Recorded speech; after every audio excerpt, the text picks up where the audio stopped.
My extensions are showing on the sides. You're not gonna tell me. I haven't washed my hair in a long time, so it's like really thin. You know when you don't wash your hair and it gets like greasy and thin? Where I'm at right now, and they're kind of peeking out, so we're just going to pretend they're not. But hey y'all, I am back and I have more of your paranormal stories that I'm really nervous to read. And I'm actually really excited for the second story that I have because it's like a completely different format than the videos. Completely different format than the stories that I typically read. I only picked out 2 stories because the second one is fairly long and I'm also filming this at the last minute. I know I said in my last TikTok video that I typically only film my TikTok videos at the last minute, but now I'm filming this at the last minute. I wasn't even gonna film. I was gonna have 1 video this week, but I was like, I've had 1 video the past like 3 weeks. I have to upload 2 videos this week. So I forced myself to get ready and now I'm filming a video. And now I have to edit it after this and then upload it and yeah, so here we go. But the first story says, there's a demon attached to my family. I've always had some kind of connection with the paranormal. As long as I can remember, I've had quite an obsession with all things scary because of my own experiences with ghost entities as a child, which have now led me to somewhat peacefully exist with them. When I was younger, around 4 years old maybe, we moved into an old house known for being haunted, and as most children do, I had an imaginary friend. Imaginary. However, the rest of my family, and visitors of the house, would have experiences with this friend and others. I won't go into these old experiences because I wasn't old enough to remember them without my parents' memories. But it's important to say that since I was very young, I've been able to somewhat sense entities. Where it came from. Sorry, my voice is gonna be really raspy. I kind of lost my voice. I don't know why. I always lose my voice. Kind of raspy today. Last September, I had to do a photography project before the school year started. One theme was patterns and textures, and I wanted to incorporate my own spooky twist, so I went to a cemetery. My parents walked around while I took photos, and I told them not to read any names from the graves as I've heard that's not a good idea and I didn't want to risk anything. They did anyways. After a while, I started feeling very nauseous and had a very heavy pain in my chest. I'm asthmatic. Don't know how to say that. And I've never experienced chest pain / difficulty as intense as that. So we left. On the way home, it started to get much worse to the point we almost had to go to the hospital, but sometime over the next hour, the pain stopped and I didn't think much of it after that. Physical attachment. Over the next few days, I noticed bruises and scratches on my arms with no explanation. A cliche, I know. And as someone who has watched many horror movies, I immediately thought that I was being haunted. I jokingly told my family that I was possessed, although I did have some suspicions that something came back from the graveyard with me. A day or so later, my sister was out on the drive. She's a 21-year-old paranormal skeptic. I went to see her, she asked where my mom was going, and I said she was inside. She asked, "Who was walking behind you then?" I replied that no one was behind me, and then asked why she thought that. She told me that when I walked out of the house, there were 2 different shadows along the wall as if somebody was walking right behind me. Our drive is between 2 walls, and my sister— my cat is attacking me! Our drive is between 2 walls, and my sister was standing off to the side of them to see the reflection of one of the walls. Sorry if that's confusing. My cat is here. Poltergeist activity. In the following months, nothing seemed to really happen to me anymore, although some things did happen around the house. At Christmas, me and my sister, same as story above, were in the lounge. Out of nowhere, a bauble flies off the tree and lands about 2 meters away from where it was, as if it had been thrown, and we look at each other for a moment, then back at the tree, waiting for our cat to come out from under it, as she usually likes to hide there. There was no more movement from the tree, so we looked around the room and none of our pets were in there. The door was closed, and so were the windows, so not only was there no wind, but there was also no pets that could have done it. I said, jokingly, that it was a ghost, and my sister, who does not believe in the paranormal, seriously started to freak out that the place was actually haunted. The figure. I've thought for a few years that our house is haunted, but we're the only people who have lived here as it's new, so surely no spirits are here if nothing bad has ever happened. I recently realized, thanks to Sam and Kobe, that places don't have to have a bad past to be haunted. It just takes one person to allow it to be. Since that day at the cemetery, I felt like something is in our home. My mom jokes that I have a demon attached to me and despite her own experiences, doesn't believe that this house could be haunted. However, about a month ago, I saw a black figure peering around a door in the lounge. When I looked at it directly, it jumped back, but out of the corner of my eye, I could make out that it had horns. I know it sounds extreme and it's quite the claim, and I thought that too, and even questioned my own sanity a little. But a few weeks after I saw it, I told my parents and my dad had seen the exact same thing. And that's where they fucking ended. Like, I need to know more. I need to know more. Like, has nothing else happened? You have to keep us updated. You absolutely have to. Because I'm assuming you still live in the house. This sounds like a very recent occurrence. Keep us updated, please. The whole, like, horns thing? No. Okay, and this next story is very interesting, and I am gonna try my hardest to, like, not make this difficult to follow along, if that makes sense. Because there's, like, it's kind of confusing, I think, but we're gonna try our hardest. But it says, the woods went completely silent. It ran alongside her for 7 miles. Hi, first time poster here, and I have no idea what I'm doing. If I'm somehow doing this wrong, please let me know. I'm also not a writer, so bear with me. Also, if anyone else can translate this mess into an easier to read, more story-like format, please feel free to do so. I think you did a great job. Notes: this story isn't mine. It's something that happened a few days ago to a friend of my parents that I witnessed through Facebook posts. Nara is knocking everything I own off of this counter right now. Most of it was transcribed by ear through a low quality video, so I apologize if some things don't make sense. Also, sorry for the massive wall of text that follows my short story. I've broken it up into 3 sections: the story itself, the video transcript, and a post documenting the initial reactions. He's trying to knock over my soda now. Below the story are her posts and a rough transcript of a video she posted recapping the whole experience and giving more information about the area and a past experience. I've put the parts I think are most important in bold. The story. My parents know a woman who does solo cross-country biking trips with her small dog, small enough to keep in her shirt. She's currently biking through North Carolina and camps in the woods alone frequently. She prefers animals and trees over people for the most part. A couple days ago, she made a stop at Great Lake Recreation Site in Croatan National Forest. No idea. They put like coordinates on everything. They were like, if you need a visual, there's coordinates, but I'm not gonna read the coordinates. The area is not accessible by vehicle, only by foot, boat via lake, or bike, as the road was blocked by a concrete barrier. Everything was going well, lots of wildlife making noises, breeze blowing through the trees, basically everything you go camping at a secluded lake for. As it turned to night, she started realizing that the woods went dead silent. There wasn't even a breeze. The silence lasted the whole night as she camped there, trapped and terrified because it was too dark to navigate back down the road where she came from. When she went to leave in the morning, she was followed— Nar, please, for the love of God, stop! I'm gonna hold this. When she went to leave in the morning, she was followed down the road out by something invisible running beside her the whole 7 miles back down the path out of the site, all the way to the barrier. I wish you could hear how terrified this tough old lady— Nara's moving my tripod. I'm gonna stop the video. I'm literally gonna quit. I wish you could hear how terrified this tough old lady sounded, crying and shaking, refusing to believe what she had experienced. It genuinely made me feel sick to my stomach, and I'm not even much of a believer myself. This next part says the video, so I'm assuming this is them like transcribing the video. I don't know if that's the right word to use. Okay, I'm doing this for myself. I want this on video so I can look back at it and find holes in the story. Find a rational explanation for this. I'm doing this now because I realized as I'm laying here trying to sleep, I even took 2 Benadryl, so I'm all doped out. As soon as there's a lull in the crickets, my body is shooting through with fear and adrenaline and is preventing me from being able to sleep. There are crickets and there are cars, little animal noises around me. I'm really thankful. I'm going to start from the beginning. When I got to that spot yesterday, the way I got there was, the road went straight back to the lake. I was really determined to find a great camp spot that was going to be secluded, and I love the woods. The woods are my security. It's like womb-like to me. The deeper in I go, the more comfortable I feel. So I met another man at the barrier, and he was in a truck, and he wasn't able to get through, but I was if I went over the barrier with my stuff, took the bike over, and continued to the lake. So really the only way he could have gotten back there would have been by boat or walking or biking like I did. I'm busy! There was nothing wrong yesterday. There was a bullfrog, a turkey, herons, full of fish in the lake. Lots of little fish. There was nothing wrong at all. Then I went to go lay down, and I'm not sure exactly when I noticed, but the woods went completely silent. I've had that happen before, and it was a scary experience. Only once, but at the time I could hear the wind in the trees. A breeze, but there were no crickets, no frogs, no whippoorwillows, no owls. But there was still a breeze in the treetops. But I was a little sketched out and not overwhelmed with fear, not at all. I'm looking back now, and I don't think my mind would let me feel that fear. I called my daughter just to talk, and as I'm talking to her, it was very loud. A lot of times, just the sound of your voice will scare a predator. What's strange is, I could hear everything she was saying very clearly, but on my end, it was breaking up so bad she could barely understand what I was saying, or hear me. That also happened again this morning when I called her. I could hear her clear as a bell, but on her end, I was coming through just barely. I could hardly get a sentence in that she could understand. It was very in and out.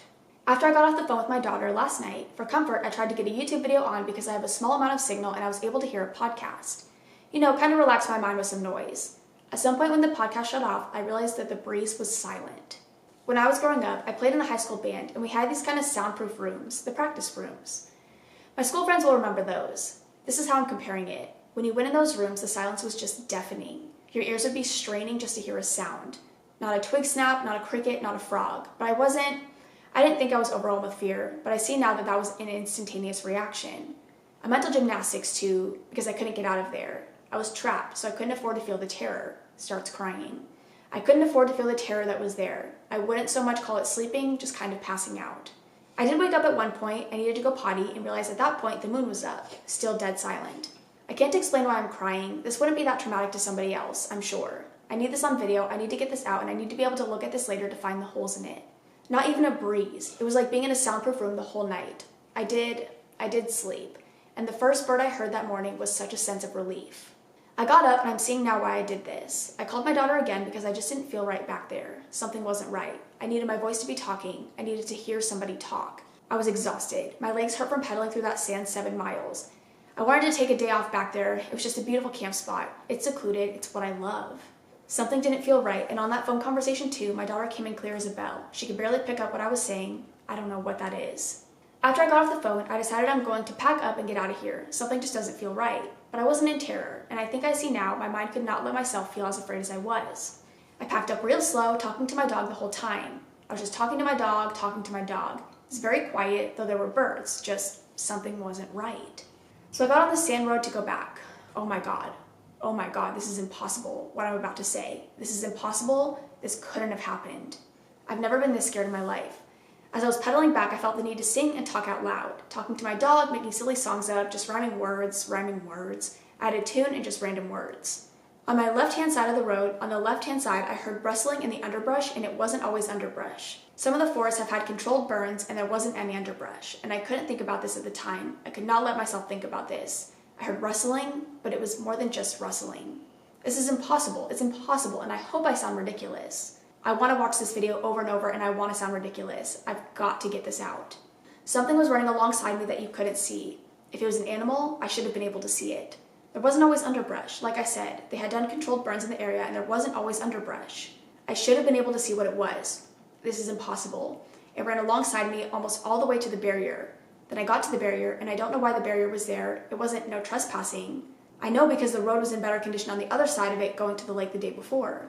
I got over it and I got out to the store. I thought, wow, must be a funny explanation for all of this. But as the day went on, when I was safe, when I was around people, when I was on the road, when it was daytime, now my mind is starting to process this, and I realized, and I don't use the word traumatized lightly here because I've seen how it's affected me. I'm in a beautiful spot right now. I love cemeteries, they're my comfort. I grew up next to one and it was our playground growing up. So when I see a cemetery that, to me, is safe and it's comforting. It's probably why in the back of my mind I pulled in here today. I needed to feel where I felt safest. And now I'm relying on the crickets in order to feel comfortable, and as soon as there's a lull in them, my body is shooting with adrenaline and terror. I don't believe in the supernatural. I love watching ghost stories, I really do. I like falling asleep to ghost stories. I don't believe a word of them. If a person wasn't me on this video, I would not believe it. I would not believe it. It is not possible for woods and a lake to go so silent that it's like a soundproof room. A predator doesn't stop the trees from rustling in the breeze. A predator will silence animals in the area. The silence went on for the entire night like a soundproof room. I just wanted to hear something, anything. I would have been happy to hear a bear. It would have at least been crunching leaves. It would have been crunching sticks. There was no noise at all. Oh my God, I don't ever want to go through that again. Oh my God, I don't ever want to go through that again. And now I'm here in this camp spot behind a cemetery that's comfortable, and I can hear cars up on the road. But as soon as there's a lull in the noise, I'm full of terror because it's reminding me of last night.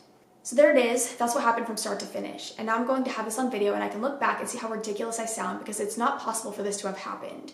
It isn't possible for something invisible to run alongside me for miles. It isn't possible, it's not. I hope I never experience something like that again. I hope this story somehow makes its way around the internet, and if somebody has an explanation for it, I would love to hear it. I went down Great Lakes Road in the Croatan National Forest all the way down to the lake that was called Great Lake Recreation Site. That's where it was. I found it on the free camping app. I went until the pavement ended, onto the sand road, and went over the concrete barrier. No turns, straight back all the way to the lake. If anyone can help me with answers, I would really appreciate it. I've never been scared that badly in all of my life, and I'm hoping just getting the story out from start to finish will help. It'll help me sleep. Because if the crickets stop tonight, I don't want this terror. I need the crickets to keep going. How will I ever be able to sleep in the woods again if this is going to be a problem for me? I can't let it be a problem for me. I need time to pass. I need to do mental gymnastics to convince myself that this didn't happen, but it did. It did happen. When I think about that spot, it makes me feel nauseated and it makes my blood turn cold. I cannot believe I made it through that night. I can't believe I so casually pedaled out of there. Maybe I can be proud because that's a testament to a strong set of coping skills to just do what I needed to do and not let the fear overtake me. I couldn't afford to be paralyzed by fear. I had to get out of there. This is how badly it's affecting me. One night in the woods and I've slept all over this country. I've slept on the streets of dangerous cities and I've been afraid of people, maybe somebody robbing me. This by far was the most frightening thing I have ever experienced. Okay, I'm gonna wrap up this video now and I'm going to post it, and hopefully in the future I'll watch it back and I can laugh at my stupid crying face. And I can laugh at how stupid this story is because it's stupid, it's not rational, it's impossible. I don't believe in the supernatural, I don't believe in it, I can't believe in it. Okay, alright, I'm going to wrap this up. Please laugh at me because I'm stupid and this is not rational. No. And then the post initially recounting the experience before the video was posted. So that was all like a video, and like they just wrote out everything she said in the video, which you're dedicated. Good morning. I got quite spooked last night because the woods and water's edge were completely silent all night. Not one cricket, not one peep of a frog or any birds. Very eerie. This morning there were crickets and chirping birds, and it feels good to hear them. My instincts told me to get out of that eerie camp spot. Even though I'm beyond exhausted today, I packed up and skedaddled. We're at the gas station now, or on Civilization once more, and ready to hit the road. Something just wasn't right back there. I learned something incredibly interesting today. A few years ago, I had a frightening experience in the Tates-Hell National Forest in Florida. The woods went dead silent for miles. My GPS was malfunctioning while I had a good signal, so I had to guess my way out of there, and I had the distinct feeling of being watched. I have learned that there is much practicing of a dark sort of witchcraft in that forest. I'm not superstitious, nor do I believe in the paranormal, but could the dark practices have had something to do with my experience? I've also learned that a homeless man wandering the national forest I was in last night murdered someone in the forest 1 day shy of a month ago. 2 men were run down by a truck in their tent in that forest, and there's also an unsolved murder of a woman in that forest with multiple gunshot wounds. I'll never know what caused the woods to go dead silent last night, and I'm so grateful I listened to my instincts and got out of there. Now, to accompany this spooky post with a picture of the cemetery I plan to camp behind tonight, and then they put a picture of the cemetery. Geez, I'm still shaking off the willies from last night. How trapped I felt once the woods went silent and it was too dark to escape the 7 miles up the sand road. But somehow camping behind the cemetery doesn't bug me at all. The woods is full of normal noises here, and it feels good to be out of the creepy environment. If anyone knows any additional information on something strange in the Croatan National Forest, I'm very interested to hear about it. Noise, blessed noise, and look, a nightlight just came on in the form of a streetlight on the church/cemetery property. I feel like I was traumatized by last night. I was honestly afraid to camp again tonight, but I have to. It's not like I can just go to a motel. I've never been so happy to hear a busy road and singing birds and a squirrel running around in my life. Last night was like being in a soundproof room. Even the breeze eventually stopped making noise, and my ears were straining to hear something, anything. It was deafening silence. I can hardly think about that place now. Possibly one of the most terrifying nights of my life. No, the most terrifying. And then this is the last post, so this was like her last update, I think, before the video. A little hard to fall asleep. I'm gonna try a live video tomorrow morning. I need to get yesterday's terror out and into the open, start to finish. I've been traumatized. I'm seeing that now. Something happened on my way out of that place today that was impossible, so irrational that my mind was blocking it out as it was happening. Because it couldn't have been happening. It's not possible. I'm safe now hearing the crickets and the cars. Therefore, my mind is safe to mull over what was too terrifying to think about or acknowledge earlier today. I will sound crazy talking about this tomorrow. I wouldn't believe me if I was hearing someone else tell me what I was going to tell. I need to get this out of me. I need to hear out loud in my own voice how ridiculous it sounds, and I need to believe that it couldn't have happened. I need to believe it wasn't real and there's an explanation that makes sense. I need to convince myself this didn't happen, couldn't have happened. I'll talk to y'all in the morning once I'm ready. I need to sound so stupid and ridiculous that it won't be real. I need this to have not been real. That, oh my god. Oh my god. So that's the whole thing. I told you guys it was very different than like stories I've normally read. I am like so grateful that you wrote out the whole thing, because I have never been so, like, I felt like I was reading a no sleep story. Like that is like a no sleep story, 100%. I kind of want you to like, I don't know, is there a way you can send me the video? I'm so curious. I really want to watch it. Like the video of her explaining everything that was happening. I really like, this sounds so fucked up, but like, I like want, because it's like so scary. I like want to hear the fear. I don't know. I like am like, because like reading it is one thing, but hearing the fear in someone's voice is like a completely different thing. Although it would probably scare me, but that sounds so fucked up. I'm like, I want to hear the fear in their voice, but you know what I mean. You know what I mean. That's not what I mean, but you know what I mean. If you could send that to me, that would be so cool. But you don't have to. I don't know if it's like a very, I wouldn't post it like, wouldn't like post it for everyone else to see. I just really want to watch it myself. But oh my god. Dude, I would not have the like, I would not be able to be as calm and as composed as she was. I think it's a woman, I'm not sure, but I'll just say they. I would not be able to be as calm as they were, because if something was running alongside me, I would be like off my bike sprinting, even though I'd be slower probably off my bike, but I would be off the bike sprinting, leave the dog behind. Like I would have, no, I wouldn't be able to do it. I wouldn't leave my dog behind, but you know what I mean. That is all I have for now. I hope you guys enjoyed. If you have any other stories you want to share with me or the community, I will have my subreddit link down below. I'm gonna go, because I need to get this video edited. I love you guys. I will see you in the next one. Bye. I don't think I have anything to ramble about. I really don't. I don't think I do. I have like nothing going on in my life right now. I gave you updates in my last video. Those were like the only updates I really have, so like, might just leave, I don't know. Haven't eaten today, kind of hungry. Might eat and then edit this video. That's about it. That's about it. That's about it. Proud of myself though for getting this filmed, because I'm very lazy, and when I decide that I'm only uploading one video for a week, it's like I'm set on that, but I'm like, I need to do this. I needed to. So I'm very proud of myself for filming. Very proud. But I'm gonna go. Get out of here. Love you guys. See ya.